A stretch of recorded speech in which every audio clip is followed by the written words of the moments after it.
O nosso querido Augusto de Arruda Botelho está lá no ICL falando sobre Eduardo feito, Bolsonaro. Né, por parte do judiciário, a partir daqui. Primeiro, eu tive muita dificuldade de assistir o vídeo, porque aquela camisa dele me chamou tanta atenção. Todas as vezes que eu assisto o vídeo, aquela camisa pula nos meus olhos, assim, eu tenho dificuldade de ouvir o que ele fala. Eu acho que, assim, gente, eu aprendi com meu falecido pai, a gente jamais deve fazer comentários sobre a saúde mental de uma pessoa. Eu acho que ele não está bem. Acho que esse é o primeiro ponto, né? Ele não está bem. A gente tem que se solidarizar com qualquer ato de violência, qualquer pessoa sofra, mesmo aquelas que não estão no campo político da gente, não importa. Foi um ato de violência, é um assalto que aconteceu, então, pessoas idosas. Então, primeiro, solidariedade à família, etc. Agora, querer politizar isso e acusar autoridades de dolosamente terem praticado esse ato, é uma fala tão divorciada da realidade, Obrigado, Célia. é uma fala tão persecutória. Quando ele diz no vídeo, vocês querem pirar minha cabeça, eu acho que passa por isso um pouco, né? Ele não está bem, ele tem feito manifestações aí nas redes sociais, manifestações em vídeo claramente descompensado, claramente com desequilíbrio emocional, que não cabe a mim julgar o acerto ou o erro disso, mas são atuações assim que a gente não deve nem parar para dar bola, sinceramente. Eu acho que não devemos aqui analisar muito algo de alguém dia, que claramente não está bem e claramente vai aqui jogar para uma militância ainda ativa qualquer narrativa persecutória, porque é necessário, né? Diante do que a gente vem descobrindo, principalmente um completo abandono do líder máximo da extrema-direita, Jair Bolsonaro, com seus apoiadores, né? Quando ele já deu diversas demonstrações que não está nem aí para quem estava lá acampando nos quartéis, não está nem aí para quem está preso, não está aí para nada, está aí para a família dele e para ele, né? Para salvar aqueles do seu núcleo familiar e ele próprio, né? Os outros, seus apoiadores, pouco importa. Então ele vai dando essas demonstrações, essas manifestações, e eu acho que para manter, de certa forma, essa militância ainda ativa, é necessário que acusações como essa sejam feitas, né? É um script, é um roteiro que eu tenho dificuldade de imaginar que seja preparado, porque, volto a dizer, eu acho que psicologicamente, psiquiatricamente, a família Bolsonaro não vai bem, mas é uma tentativa de manter a militância acesa. Só dois pontos importantes, doutor. Primeiro, bom dia, obrigado por estar aqui com a gente nessa segunda-feira. Primeiro, que o assalto aconteceu no Rio de Janeiro, né?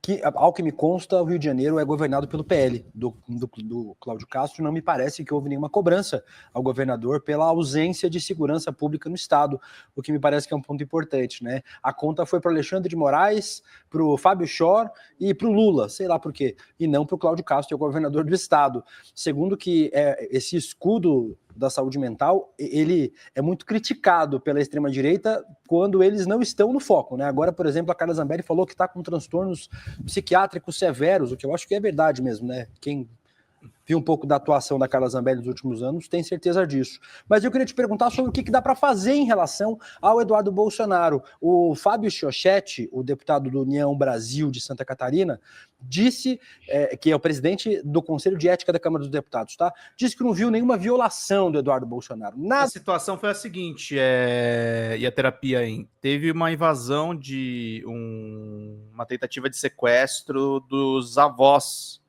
dos Bolsonaros. Eu vou até pegar essa notícia aqui, ó, peraí. Assalto, família Bolsonaro. Vamos ver se eu acho aqui a notícia já. Ex-mulher e sogros de Bolsonaro têm caso invadido e são feitos de reféns por bandidos no sul fluminense. Tá aqui no Globo. E aí tava tanto o Flávio quanto o Eduardo denunciando isso aqui, tá? Então a notícia é essa, só para vocês ficarem por dentro de tudo. Vamos voltar lá para o ICL. Nada que o Eduardo Bolsonaro fez justifique até agora a cassação de mandato. Me parece que pela Câmara dos Deputados não vai vir, né? Essa cassação do Eduardo.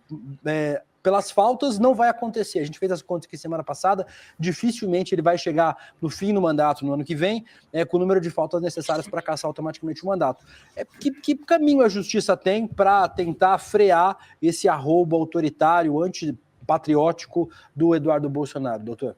Augusto, só um minutinho antes de você responder, deixa eu só aproveitar, porque o William citou, você trouxe a fala do deputado Fábio Chochetti, a gente tem, você não quer ler? Eu vou pedir...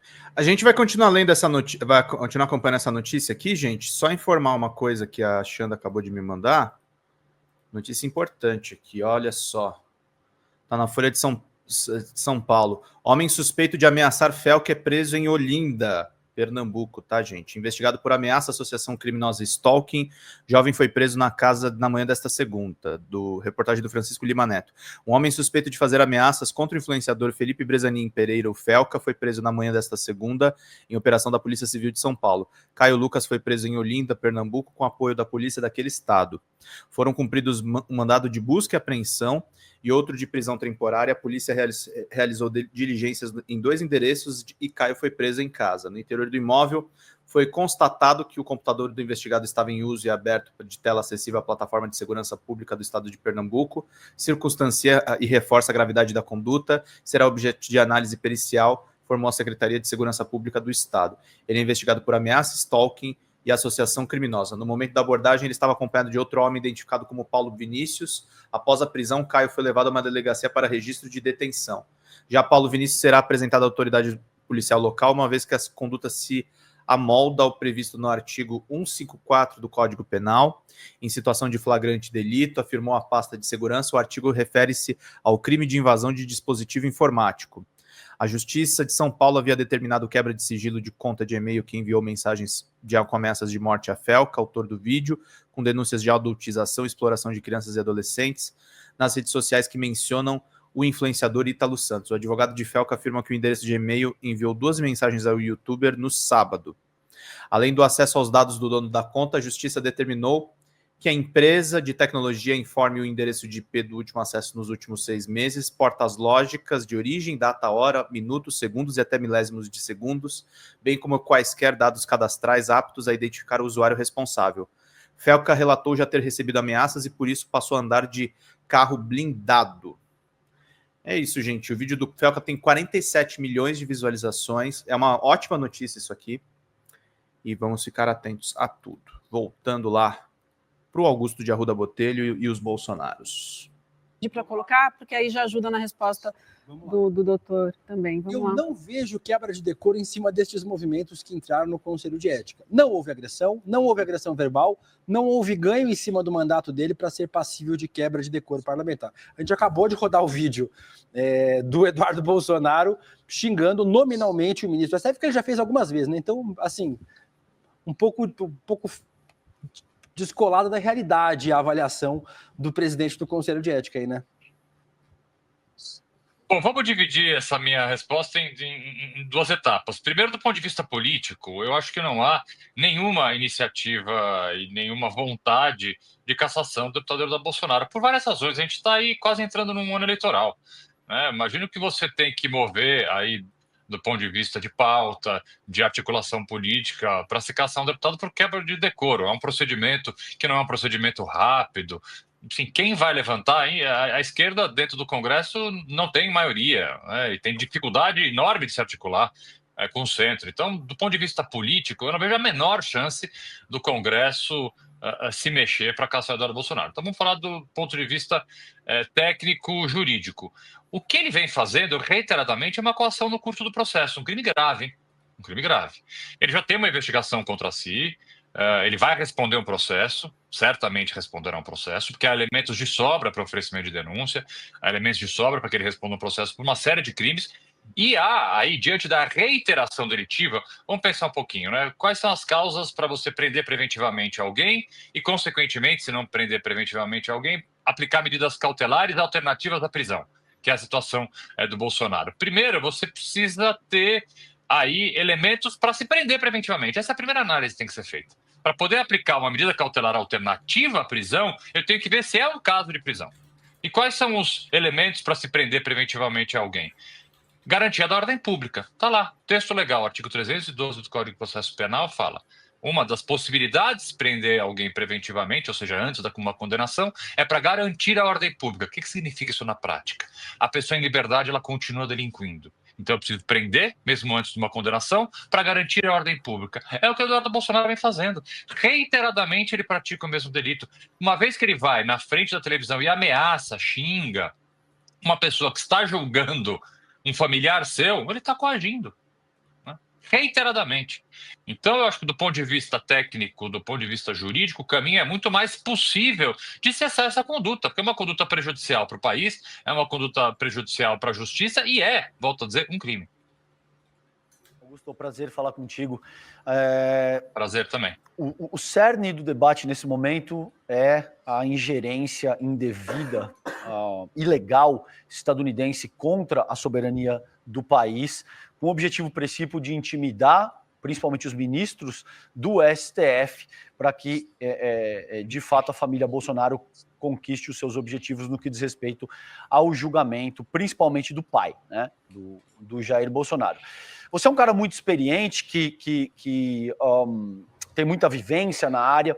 Eu queria te escutar a respeito disso. Claro que é difícil, imagino eu, uma resposta categórica nesse sentido, mas eu queria a tua ponderação a respeito de que se você acredita que essa tentativa pode surtir algum efeito, ou seja, você acredita que algum magistrado da Corte Constitucional do país vá se intimidar com esse tipo de expediente, com a ameaça e as ações estadunidenses contra o Brasil e contra os ministros, ou você acha que essa é uma estratégia inócua e que não altera absolutamente nada no curso do processo? Qual que é a tua avaliação, Augusto? César, eu posso fazer essa avaliação de forma tranquila e vou ser bem categórico, não preciso elocubrar muito. E vou falar não pelo que eu acho, pelo que eu converso. Eu converso com vários ministros supremos semanalmente. Então posso te dizer, essa tentativa de intimidação tem zero resultado. Zero resultado. Mais ainda, vou além, tem unido alguns ministros do Supremo. Porque uma coisa é a defesa da sua instituição, uma defesa de alguém que você pode discordar um voto ou outro, você pode não ter a melhor relação, ou ter uma relação muito próxima, ou ter uma relação de amizade. São 11 seres humanos ali, gente, vamos imaginar. Nós 11 aqui, 11 amigos, um é mais amigo do outro, um vai na casa do outro, um às vezes tem uma rixa com o outro, um ciúminho ali, outro ciúminho acolá. Normal, gente, normal, absolutamente normal. Isso tem unido os ministros do Supremo. Então, respondendo bem objetivamente tua pergunta, César, não vai de forma nenhuma fazer com que ministros se segurem, tomem decisões que não tomariam em razão dessa decisão. Eu acho que a estratégia tem dado muito errado. Além de ser uma estratégia criminosa, coagir alguém no curso de um julgamento, no curso de uma investigação, é um crime previsto em lei, com um tipo penal que é extremamente claro, não cabe nem muita interpretação, porque tem alguns tipos penais, que a gente chama principalmente aqueles mais abertos, em que o texto é mais aberto, que você gera uma interpretação muito grande, né? Então você tem muito lado para defender, direito, graças a Deus, não é uma ciência exata, dá para a gente divergir dentro, obviamente, do possível, né? Não também divergir, tem alguns pseudo-juristas que querem divergir, assim, indo para Marte, voltando 4 vezes. Geralmente aqueles que não entendem bulhufas de direito criminal. Mas voltando, você tem aí divergências que elas acabam fazendo com que a discussão torne uma proporção que não precisa ter. Não crime de coação do curso do processo, é um tipo penal muito claro, muito bem redigido. Então, isso está sendo cometido e precisa cessar. Agora, não abala nem ministros, nem a corte. Pelo contrário, os une e fortalece o Supremo. E isso, eu ia te perguntar, Arruda, exatamente sobre isso. Me parece que o que eles querem, tanto Jair Bolsonaro, Eduardo, a extrema-direita, em conluio com o Donald Trump, é o que a gente não pode entregar, né? Assim, não tem formato no ordenamento jurídico brasileiro para poder entregar o que eles querem. Eles querem entregar a anistia de todo mundo, que o Bolsonaro seja anistiado da condenação que ele tem no TSE, que todo mundo seja solto, que o Alexandre de Moraes seja impedido, ou seja, o que eles pedem não tem como entregar. Isso é o mais maluco dessa história, né? E é um elemento novo nessa história, porque a extrema-direita sempre usou da força, da coação, para poder conseguir chegar onde queria. O 8 de janeiro é um retrato disso. Só que agora a gente tem um componente novo nessa história, né? Tem uma potência estrangeira aliada a essas pessoas. Nós temos a pior extrema-direita do mundo, porque pelo menos a extrema-direita dos outros países é patriótica, né? É ultranacionalista, defensora do país. Aqui a gente tem patriota dos outros. Os nossos patriotas defendem os Estados Unidos, vão para manifestação com bandeira de Israel, é um negócio muito maluco, né?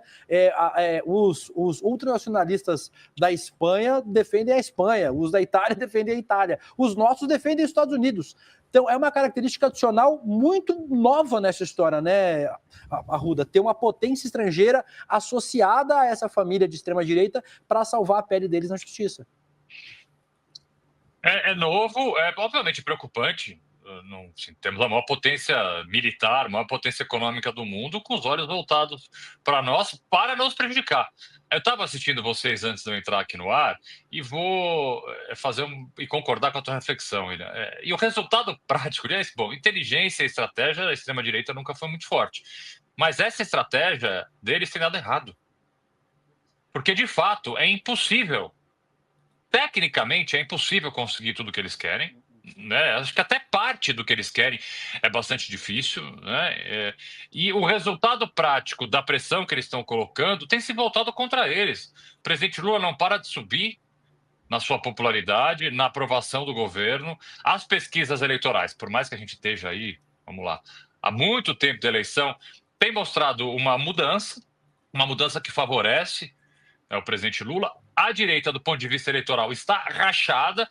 A gente vê os candidatos ali bonitinhos no palanque, na festa do peão, chamando aí a multidão para bem... Barretos, vamos lembrar, cheio de gado, né? Mas o resultado prático disso é uma direita rachada. Eu nunca vi, eu me manifestei publicamente recentemente sobre isso, eu nunca vi a direita tão rachada, né? Eles parecem que precisam demonstrar uma certa união, mas pelo contrário, né? Estão absolutamente rachados, não tem candidatura certa, a própria representação aí maior que é da família Bolsonaro, e depois da divulgação das conversas, isso ficou muito claro, demonstra, escancara esse racha que a extrema-direita vem sofrendo. Então, o resultado prático todo disso é uma catástrofe. E eu tenho amigos, vamos chamar assim, amigos bolsonaristas mesmo, acho que não tenho mais nenhum. Alguns conservadores, vamos dizer assim, que eu converso com frequência, e todos, assim, de forma unânime, dizem o tiro no pé, que é essa estratégia de se aliar ao trumpismo, porque o resultado prático é isso. Para a economia brasileira é muito ruim, para a imagem brasileira é muito ruim. Então, ninguém, assim, só quem realmente reza para o pneu acha que essa estratégia com o Trump é boa. Augusto, a gente tem que terminar por aqui agora a entrevista, mas último minutinho só para ouvir também a tua análise aqui. A gente tem o julgamento começando na semana que vem, mas muita gente fazendo as apostas também por conta dos últimos acontecimentos, se Jair Bolsonaro vai para uma prisão preventiva antes desse julgamento ou se deve seguir aí na prisão domiciliar na sua avaliação.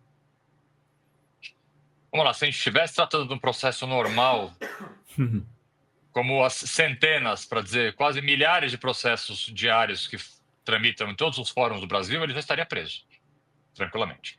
Eu tenho dito isso reiteradamente. O ministro Alexandre de Moraes tem sido extremamente cauteloso, extremamente garantista em ouvir a defesa várias vezes quando há indício de desrespeito a uma medida cautelar.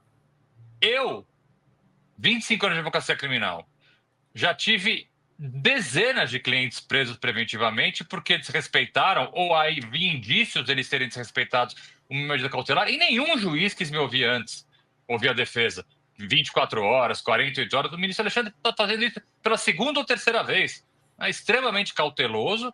Eu acredito, aí já é uma assim, análise um pouco da minha experiência e um pouco de futurologia. Acredito que não vai haver, obviamente, se não houver nenhum fato novo, pelo que nós temos até agora, eu acredito que o ministro Alexandre de Moraes, por mais que haja elementos para se decretar prisão preventiva já, acredito que o ministro Alexandre de Moraes não vai decretar essa preventiva e o ex-presidente responderá ao processo até o final da forma como ele está, preso domiciliarmente. Fala pessoal da Folha Democrata, aqui é Pedro Zambarda, editor do canal, falar um pouquinho a respeito da necessidade de vocês financiarem a Folha Democrata. Gente, a Folha Democrata é financiada através de um Pix chamado Folha Democrata, é o endereço do Pix, né? folhademocrata@gmail.com. Nós precisamos do nosso jornalismo financiado por vocês que são do nosso público, porque nós passamos vários perrengues aqui com o YouTube, vocês sabem muito bem. E mesmo assim, graças a essa comunidade muito unida, a gente conseguiu fazer lives históricas, acompanhar praticamente ao vivo a campanha do Guilherme Boulos,